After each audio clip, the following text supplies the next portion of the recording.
mishonga akaromba zingaite uyo. Asi mashoko akutombotaurika weri kwauri ndakanzwa kuti anzi vaimbi muri kuningira muri kuromba kaimo.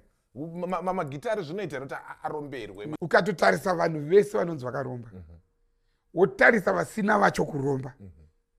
Ini ndo zvakandidzidzisa kuti saka kuromba kwacho hakuna. Hakuna dhiri. Because ukatarira munhu anonzi akaromba, mashandiro anenge achiita. Ukatotarira baba Sharoya.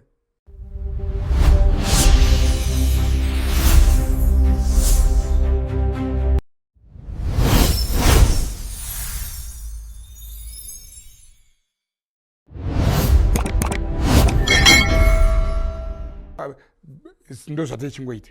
Saka paunoflopa unochiona chikonzero. Kuti chii chaitika kuti ndiflope ini.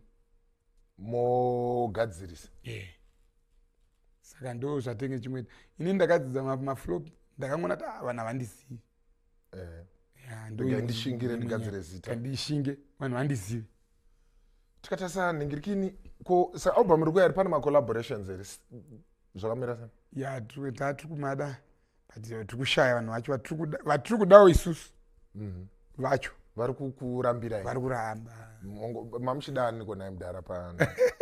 Ndokuziva nonga kuti hatidi mazita vanhu vamuchidani. Mazita anonetsa vayasonzi vakanitaura kuti ndakaramba. But vatiri kuda vamwe havasi kuramba but vakabatikana. But kana zvatongopedzawo this week tatopedzawo tatangobudisa zvakadaro. Nekuti papa tikadzokera kweudiki kuya tiri kobra isingavhunduki. Tinonoshinga takadaro mugame. But chii chiri kuita kuti maybe kusungura ikoko kuma-collaborations aita mashoma kati akudzokera ipo papa wanga uchitaura pekuti kusawirirana. Do you need to be friends na someone kuti mucollaborate? Munofanira kuve muri mabhururu eni? Ndo maonera ndotoita. Munofanira kunge muri mabhururu kana kuti munhu anofanira because munhu ano zvakunotoita kunoita kunge kune mari inonzi anoona kunge atokupa mari. Saka munhu anotya kutokupa mari. But iwo Simon hapana munhu akutya kukupa mari because ndiwo wakufanira kunge maybe uchitopa vamwe vaimbi mari kuburikidza nema-collaborations. But izvozvi tomufonera izvozvi toti ngatifonere iwayo madai mimi kwete vandadai nini. Minduru yacho munongoiona kuti fanira kungeenda unorova.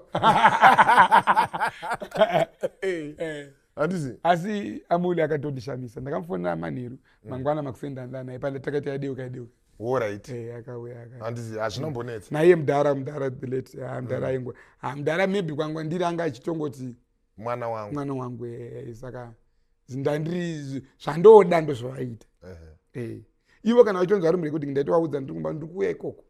Ndosvika ndotomboti ndaitoridzawo zvimwe zvavo kuseri ndaitori. Saka I think maybe ukama ndo watinofanira kutanga tagadzira. But kana usipo manje panenge pakaipa.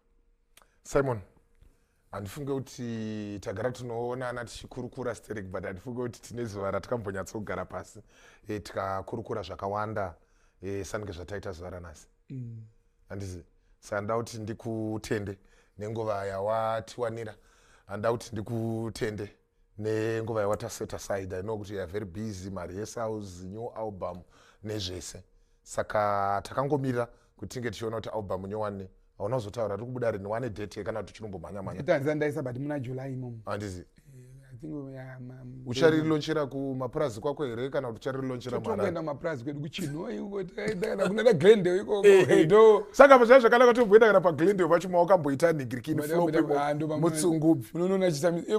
Unoona kuti vanhu vanosvika voseka kuti anoita mari kupa nezita rinonzani washaya mari. Then ndadzokera nanoita mari unzi mishonga akaromba zingaite uyo. Asi mashoko akutombotaurika weri kwauri ndakanzwa kuti anzi vaimbi muri kuningira muri kuromba kaimo. Magitari zvinoita kuti aromberwe. Minduru yenyu ndoda kuipindura. Hameno muchati ndezvestab ndaita stab nanakuti. Kuriko here kunoromba kwacho? Ndizvozvo. Kuriko? Kutoriko kunokwa munotoziva kuti uyo anotopa mushonga munhu anotoromba zvinhu. Ndizvo kurombera magitari. Ndokuziva but handikwanisi kutaura hangu panapa. Inini chando ukatotarisa vanhu vese vanonzi vakaromba.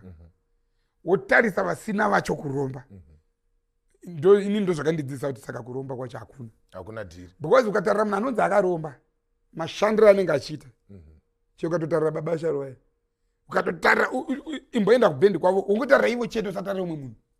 Ungotarira kuti simba rikuiswa nemunhu ringaiswe nemunhu akarombera magitari. Saka iyo munhu kana ena mwari wake kudenga hamupindure.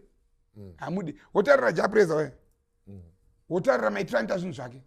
management yacho matraining yaita zvinhu zvaikuti vazosvika pakuti nhasi zvakuda kubuda album raJah Prayzah rakubuda apa wega wobva wati akuromba wobva watarira anonzi ana kuromba wobva wanzi akazosvika na10 ani ndiye anga achilonja wobva wati saka akaromba manje ndiupi kuromba kurongeka kuromba kushanda ndozvandoziva.